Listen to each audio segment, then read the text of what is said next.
있는 그 상황 속에서도 기뻐하게 되더라.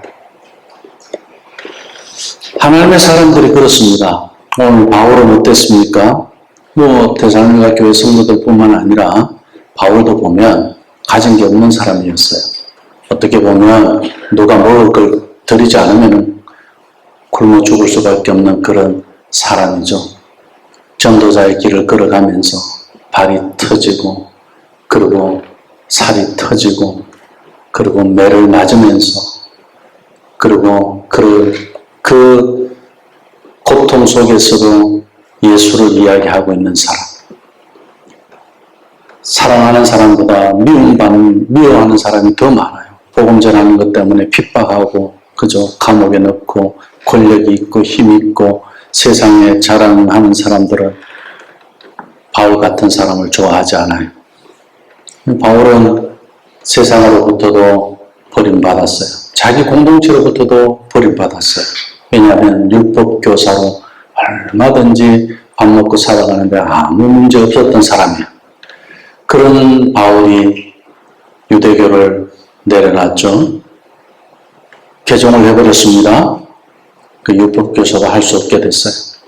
그리고 바울은 결혼도 포기했고 자기 인생의 성공이라는 것은 이제 없었어요. 자기 인생의 페이지에서는 인생의 성공을 향해서 우리가 살아가는 사람들이 아니라 우리는 승리를 향해서 살아가는 사람들이라는 인생으로 바뀌어버렸어요.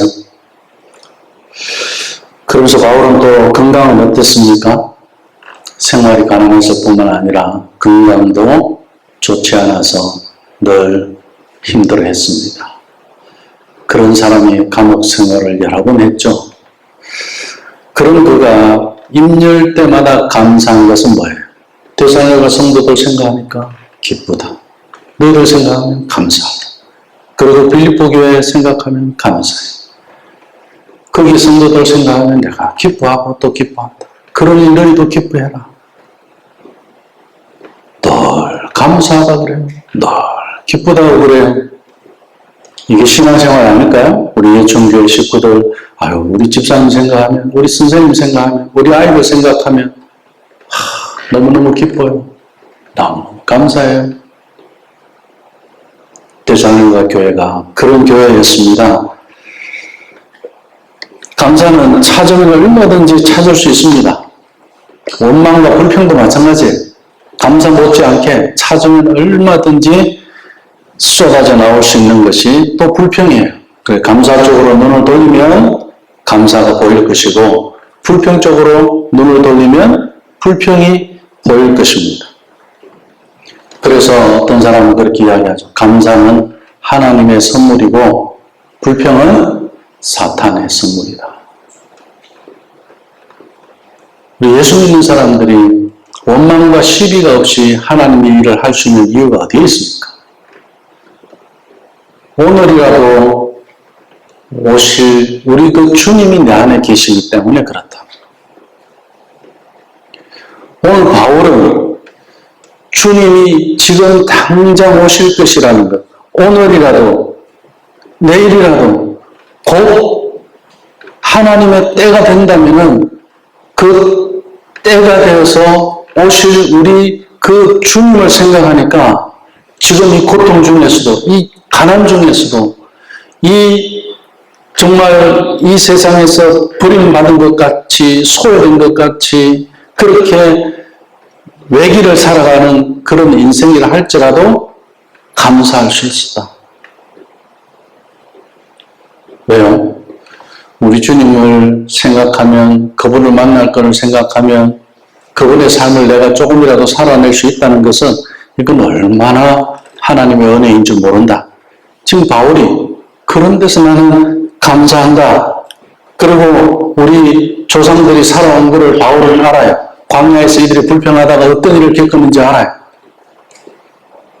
자기 민족이 그렇게 살아온 역사적으로도 들어온 이야기가 있어요. 그러니까 사실은 자기 민족이 어땠습니까? 하나님의 은혜와 사랑을 은혜를 날마다 체험했지 않습니까? 물이 필요하면 물을 주셨고 먹을 것이 필요하면 먹을 것을 주셨고, 고기 먹고 싶다고 하니까 또 고기도 주셨고, 하나님은 그들이 구하는 대로 다 주셨어요. 그럼에도 불구하고 내 눈앞에 보이지 않는 것이 있으면 또 그것으로 인해서 불평을 했어요. 내 생각과 다르면 또 그것을 또 불평하는 거예요. 그런 은혜를 경험하고 체험했음에도 불구하고 불평하는 자기 민족들. 결국 광야에서 다 죽어가는 인생들이었어요.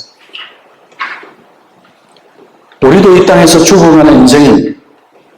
근데 불평하다가 죽을 것인지 감사하다가 죽을 것인지, 그것은 내 안에 주님이 곧 오실 그 주님이 내 안에 계시느냐 계시지 않느냐가 결정하는 거예요. 13절 말씀 보십시오. 주님의 사랑을 받는 형제자매 여러분, 우리는 데살로니가 성도 여러분들로 인해서 언제나 하나님께 감사하지 않을 수 없습니다. 그랬어요. 우리가 서로에게 그렇게 돼야 돼요. 지난주에도 우리가 서로에 대한 존중에 대해서 이야기했습니다. 그 집사님 생각하면 감사하지 않을 수가 없어요. 우리 그 선생님 생각하면 감사하지 않을 수가 없어요. 바울이 지금 데살로니가 교회에 3주를 지나면서 있었는데 그 3주 동안 만난 믿음의 사람들을 통해서 감사하지 않을 수 없다. 우리 주님이 그들 안에 계시지 않다면 가능할까요? 우리 안에 주님이 계신다는 것은 전혀 다른 삶을 우리에게 선물하신다는 이야기예요. 내 입에서 불평이 나와야 되는데 감사가 나가는 신비함을 경험하는 거예요. 내 안에 주님이 계시기 때문에, 우리 안에 주님이 계시기 때문에. 미래를 보장하는 믿음이라는 것은 바로 이 감사를 생활화하는 것입니다. 우리의 미래는 오늘 감사가 내일의 미래가 기쁨을 가져오게 되어 있고 우리에게 하나님의 기도의 응답을 가져오게 되어 있습니다. 이 감사가 계속 쌓여서 온 지난 시간들을 우리가 한번 보자고요. 그럼 지금 현재 나의 그 감사로 인한 그 삶이 어땠는지 나를 바꿔준 것들이 있을 거예요. 주님이 내 안에 계셔서 그때 내가 감사했던 것들, 감정들이 있을 거예요. 앞으로도 마찬가지입니다. 본문 속에서 바울 사도가 밝힌 그 감사들을 살펴보면은 이유가 있다고 그랬어요. 지금 데살로니가 교회 전체적인 분위기는 어떻습니까? 감사할 조건이 있어서 감사하는 게 아니에요. 바울이 지금 감사한 이유가 뭐냐면 데살로니가 교회 성도들이 환난 가운데서도 예수 믿게 됨으로 해서 핍박을 받고 있고 가족으로부터 출교를 당하고 있고 이런 가운데서도 믿음을 잃지 않고 인내하면서 살아가고 있다는 소식을 바울이 들었기 때문에 내가 너희들 생각하면 데살로니가 교회 식구들 생각하면 감사하지 않을 수가 없다는 거예요. 그러나 오늘 말씀에서 보면 사도 바울은 더 나아가서 우리가 하나님께 감사할 수밖에 없는 더 큰 이유가 있기 때문이라고 말씀하십니다. 그것은 하나님께서 어떻게 우리를 택하셨기 때문에. 이 택하셨다는 것이 첫 열매라는 단어로 나옵니다. 원어에는. 우리를 첫 열매로. 데살로니가 교회 식구들을 하나님이 택하셨기 때문에 내가 감사하지 않을 수가 없다. 그렇지 않을까요? 우리 예충교회 식구들 제가 목회하면서 목회자 입장에서는 그래요. 하나님이 택하신 것으로 인하여서 우리가 감사하게 되는 것. 그래서 우리가 만나게 된 걸 생각하면 그건 기적과 같은 일이죠. 그죠? 그러니까 이 택하심은 하나님이 구원해 주신 것에 대해서 이야기하는 거잖아요. 13절 후반절에 보면 그 택하신 것에 대해서 성령으로 거룩하게 하시고 진리를 믿게 하여서 구원에 이르게 하시려고 택하셨다 이렇게 이야기합니다. 성령으로 거룩하게 하시고 진리를 믿게 해서 구원을 받게 하시려고 우리를 첫 열매로 택하셨다는 거예요. 성령으로 거룩하게 하고 진리를 믿게 해서 구원에 이르게 하는 것. 이 택하심으로 인해서 감사하게 생각하고 있고 감사하지 않을 수가 없다. 우리가 함께 감사할 수밖에 없는 이유는 우리가 오늘 하나님께서 내 기도를 내가 무언가를 구했는데 그것을 주셨기 때문에 감사하고 또 아니면 내가 어떤 상황이 어려운 상황인지도 내가 거기에 조건을 찾아갖고 거기에도 감사할 수 있지만은 바울이 지금 감사하는 것은 뭐예요? 내가 구원받은 것을 감사하는 거예요. 우리가 다른 데서 감사할 것을 못 찾아도 상황이 지금 달라져서 우리가 기뻐할 일들이 생겼고 감사할 일들이 생겼고 그게 아니고 감사할 일들이 없고 기뻐할 일들이 없다 하더라도 무엇 하나로만 해서 우리가 감사할 수 있다고요? 내가 하나님의 첫 열매로서 구원받았다는 사실, 택함 받았다는 그 사실 하나만 가지고도 우리는 무엇을 할 수 있는 사람이다? 감사할 수 있는 사람이다. 바울은 지금 그 이야기하고 있는 겁니다.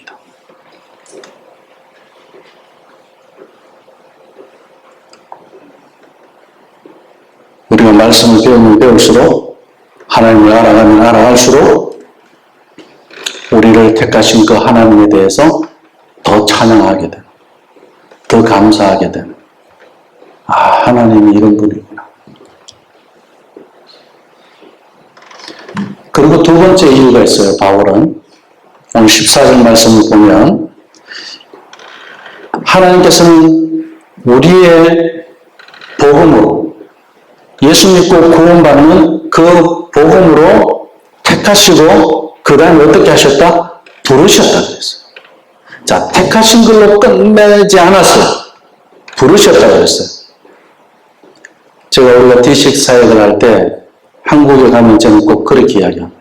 성경 어디에도 하나님은 복음을 가지고 설득하는 건 없더라고. 너 이렇게 딜하는 거 우리 하나님은 그런 것도 없어요. 설명하지를 않아요, 우리 하나님. 그냥 택하고 부르셔요. 그리고 사용하셔요. 하나님의 뜻대로. D6 사역, 나 이거 많이 설명했다 그랬어요. 많이 설득했다 그랬어요. 그런데 좋은 소리 못 듣더라 그랬어요. 뭘 합비되려고 하느냐, 유대교 개종하려고 하느냐, 뭐 별의별 이야기 다 들었다고 그랬어요. 근데 어떻게 해요? 하나님이 불러야 쓰임받을 수 있더라는 거예요. 택함만 받은 것으로 끝나는 것이 아니라 하나님의 콜링이 있어야 된다. 신기 6장의 그 말씀에 대한 콜링, 그 말씀을 무시하는 대로 그 말씀의 역사가 일어나지 않을 것이고 그 말씀을 믿고 그 말씀을 따라서 나를 하나님 부르셨다라고 믿는다면 그 부르신 대로 우리는 쓰임 받을 거다. 저는 하나님 앞에 부름받았다라고 생각합니다. 우리 예천교회도 하나님 앞에 부름받았다고 생각합니다. 우리가 하고 싶다고 되는 게 아닙니다. 내가 하고 싶다고 해서 되는 게 아니더라고요. 어떻게 하나님이 일방적으로 절대적인 주권을 가지고 우리를 택하시지 않고는 내가 구원받고 싶다고 해서 구원받아지느냐는 거예요. 어떤 행위로, 어떤 노력으로, 어떤 수고로, 어떤 돈과 명예와 권력을 가지고 되느냐는 거예요. 그걸로 될 수 없는 일이잖아요. 그런데 하나님께서 은혜로 우리를 구원해 주시고 우리를 택하시면 그리고 부르셨다는 이야기는 사명을 주셨다는 이야기입니다. 왜 택하셨는가? 그 택하심에 대한 이유가 바로 부르심. 무슨 일로 부르느냐는 거예요. 자, 우리가 아이들 부를 때 이리 오느라 그러면 그냥 부른 게 아니잖아요. 이유가 있잖아요. 하나님 우리를 택하신 것은 거기에 우리를 쓰시기 위해서 부르시는 거예요. 그 택하심으로 끝난 것이 아니라 우리를 부르셨기 때문에 이것으로 인해서 바울은 감사한다. 그 이야기. 자, 데살로니가 교회 식구들을 보니까 나 구원받아서 하고 마음대로 사는 게 아니에요. 나 구원받아서 하고 그냥 믿음의 길을 걸어가는데 구원받아서 좋은 줄 알았는데 아니 핍박이 와. 환난이 와. 내가 괜히 믿었나? 이럴 수 있잖아요. 그런데 하나님께서 어떻게 믿음을 주시네요? 그러면서 어떻게 나에게 하나님께서 왜 부르시는지에 대해서 내 안에 불을 주시네요. 사명을 주시네요. 열정을 주시네요. 소망을 주시네요. 지금 데살로니가 교회 식구들에게 그런 역사가 일어나고 있는 겁니다. 우리가 택함만 받은 것으로 내가 하나님 앞에 구원받았으니 끝났다라고 생각하면 안 돼. 구원받고 내가 택하심을 받았다는 이야기는 하나님께서 목적이 있었다는 이야기잖아요. 하나님께서 우리를 부르신 그 목적에 맞게 우리가 쓰임 받는 것이 중요하다는 이야기죠. 근데 교회는 무슨 동창회 모임 왔다 갔다 하는 것은 그처럼 생각하면서 사람의 관계로 그냥 그런 데서 사람은 믿음 생활한다? 그럼 과연 그게 가능할까요? 우리 그렇게 하라고 해도 못하는 사람들이잖아요. 내 안에 재림, 곧 오실 우리 주님이 내 안에 계신데 어떻게 우리가 그런 믿음의 관계로 살아갈 수 있을까요? 그런 부르심 앞에 어떻게 내가 그냥 아무 생각 없이 그냥 살아갈 수 있을까요? 하나님 나를 부르신 목적과 이유가 있는데 이 공동체 안으로 하나님께서 부르신 이유가 있는데 만약 우리 예수교회 공동체 안에 하나님께서 김친환 목사를 저를 부르신 그 이유가 없다면 저는 목회를 제대로 못하는 사람이죠.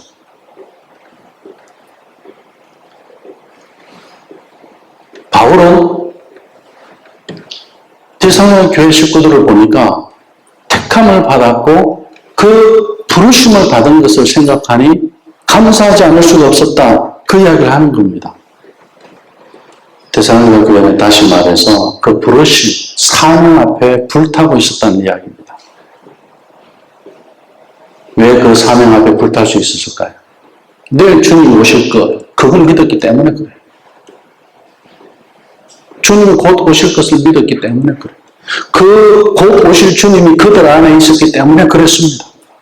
그 믿음이 미래를 보장하는 믿음이에요. 그렇지 않으면 배교하고 환란이 있으면 믿음에서 넘어지고 자빠지고 그러면서 어떻게 믿음을 떠난 일들이 생기더라. 마지막 때는 그 이야기 하는 거잖아요. 근데 하나님께서는 단지 우리를 구원하시기 위해서 택하신 것만이 아니라 우리를 하나님의 일꾼으로, 복음의 일꾼으로 쓰시기 위해서 그 쓰심에 대해서 감사할 수밖에 없다.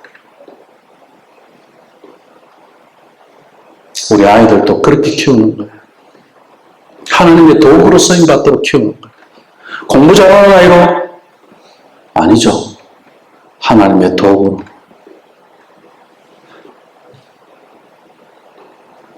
제가 우리 가정에서도 이민생활을 하면서 살아가는 그 우리 이민자들의 가정에 대부분 우리 자녀들의 특징이 있어요.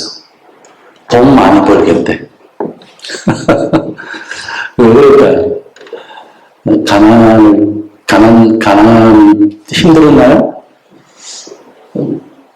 아니, 돈 많이 벌으라고 하지도 않았는데 돈 많이 벌겠대. 그래,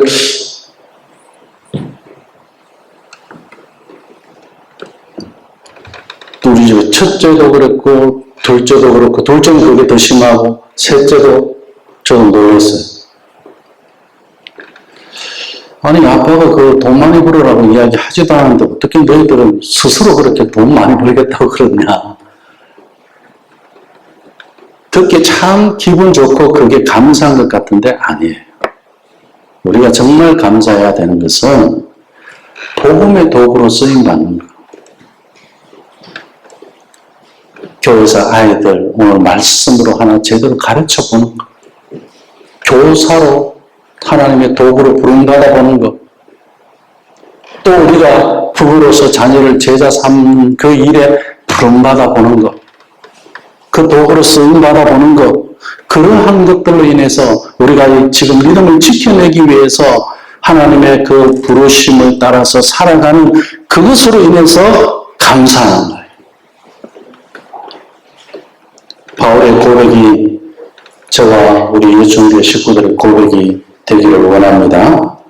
우리가 하나님께 감사할 수밖에 없는 세 번째 이유가 14절 후반절에 나옵니다. 예수 그리스도의 영광을 얻게 하기 위해서다. 이거는 굉장하죠. 세상의 영광은 어떻습니까? 잠시 있다가 사라지는 것들이에요. 돈도 있다가 사라지는 거고, 그죠? 그 재물뿐만 아니라 명예도 마찬가지고, 권세도 마찬가지고, 다 그렇습니다. 이러한 것들도 다 종말이 있더라고요. 그런데 예수 그리스도의 영광은 어떤 거죠? 영원한 거예요. 그 영원한 그분의 영광을 얻게 하기 위해서 이것 때문에 감사한다. 눈에 보이는 것들은 어렵습니다. 지금 현재 내가 당하고 있는 그런 고난들도 너무 힘듭니다. 세상의 기준으로 볼 때는 포기하고도 싶고, 또 어떤 사람은 나를 미혹해요. 그 미혹하는 말을 듣다 보면 내가 믿음이 흔들리고 신앙이 흔들리고 또 나에게 어떤 원망도 생기고 불평도 생기고 감사할 수 없는 그런 상황으로 막 가는, 또 시험에 또 빠지게 하는 그런 깊은 웅덩이와 같은 그런 곳을 또 경험하기도 합니다. 그런데 바울은 그러한 미혹에 넘어가지 말고 하나님이 너희들을 택했으니 감사해라. 하나님 너희들을 불렀으니 감사해라. 그리고 너희들 영원한 그리스도의 영광을 얻게 할 것이니 감사해라. 너희들이 그렇게 살아가는 교회의 모습을 보니 내가 감사하지 않을 수 없다. 이것이 바울의 고백이었습니다. 데살로니가 교회 성도들도 이 세 가지를 깨닫고 믿었기 때문에 우리 예수님의 재림과 천국을 소망하면서 살 수 있었어요. 오늘 이 말씀을 우리가 요약하면 뭡니까? 내 안에 예수님께서 계시다는 사실은 내가 하나님의 첫 영배로서 택함을 받고 부르심을 받고 그분의 영광을 얻기 위해서 살아가는 일들이기에 우리는 어떠한 상황에서도 감사할 수 있는 줄로 믿습니다. 이 이야기를 하는 거예요. 다른 조건 안 맞아도, 다른 상황 없어도, 감사할 수 없는 그런 일들이 있어도 예수님의 재림과 천국을 소망하면서 우리는 감사할 수 있는 사람들이다.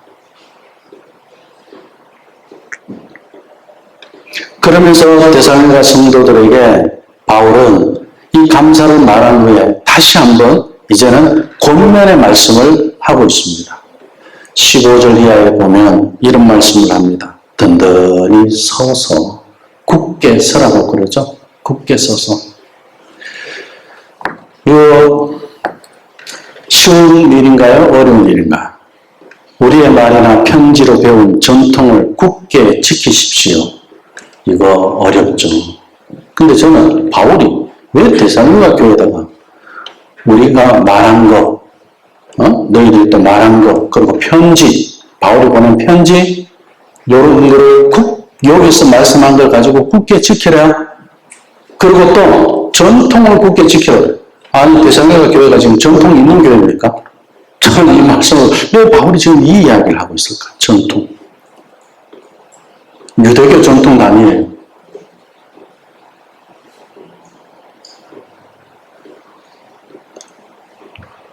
이제 시작된 전통이에요. 저를 안에 하나님의 첫 열매로 주신 그 택하심, 이것을 지켜가라는 이야기. 그 지켜가는 것을 어떻게 해요? 내가 지키는 걸까요?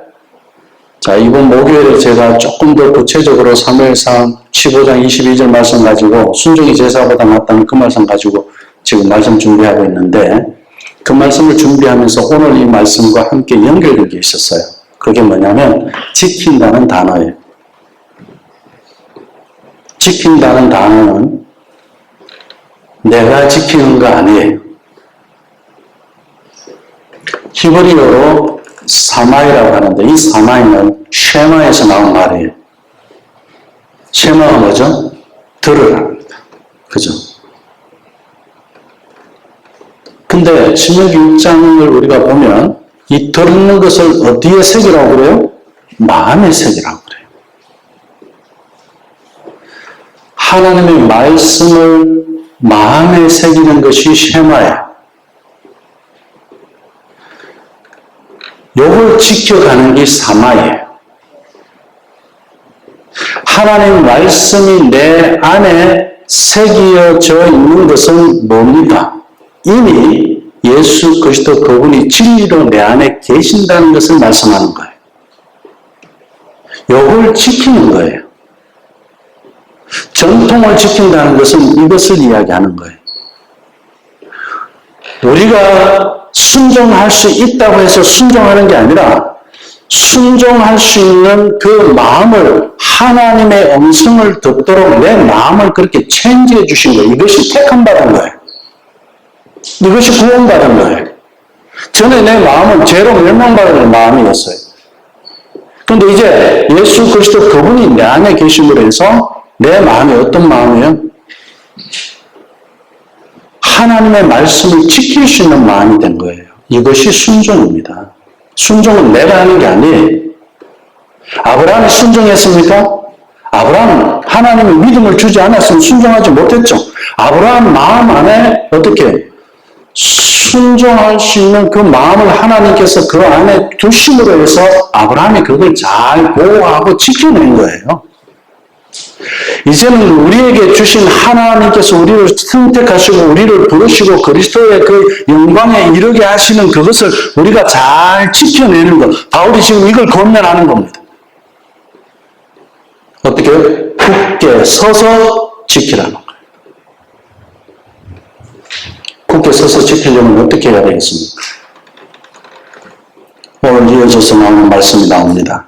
16절 17절 말씀. 우리를 사랑하시고 은혜로 영원한 위로와 선한 소망을 주시는 하나님 우리 아버지와 우리 주 예수 그리스도께서 친히 여러분의 마음을 격려하시고 모든 선한 일과 말에 굳세게 해주시기를 기도합니다. 이렇게 이야기를 해요. 바울이.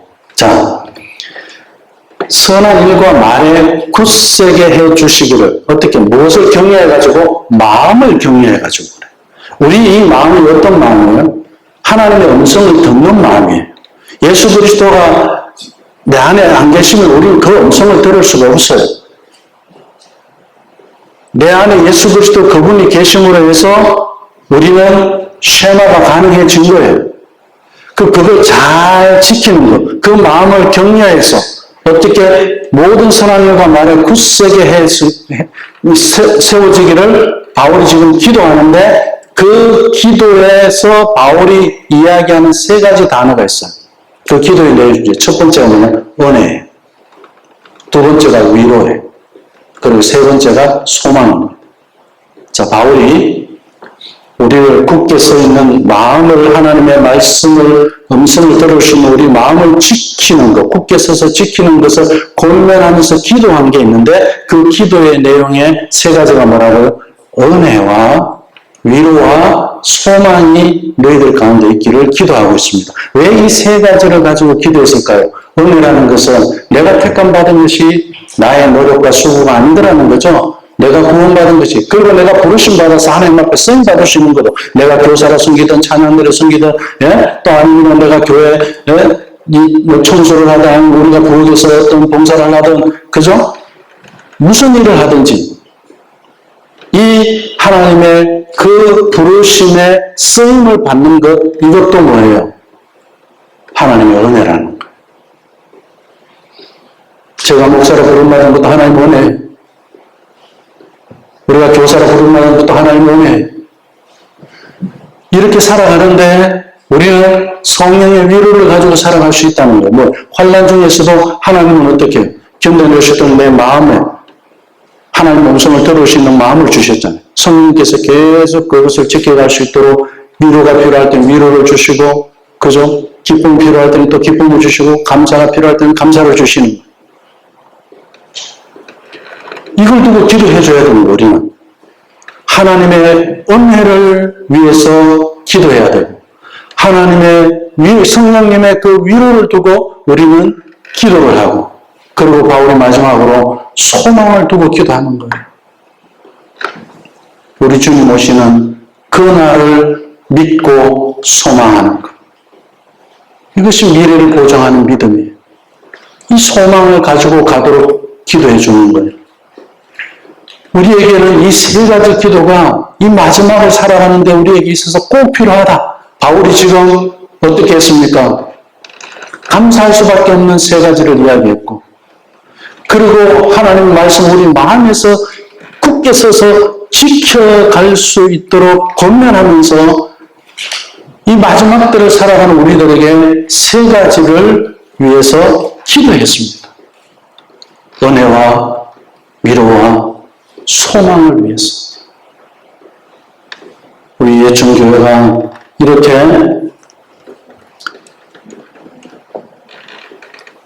하나님의 선택과 그 부르심과 그리고 예수 그리스도의 그 영원한 영광에 이르게 되는 일들을 두고 우리가 감사하지 않을 수 없는 삶, 그것을 우리가 살아가고, 그리고 우리가 어떻게 해요?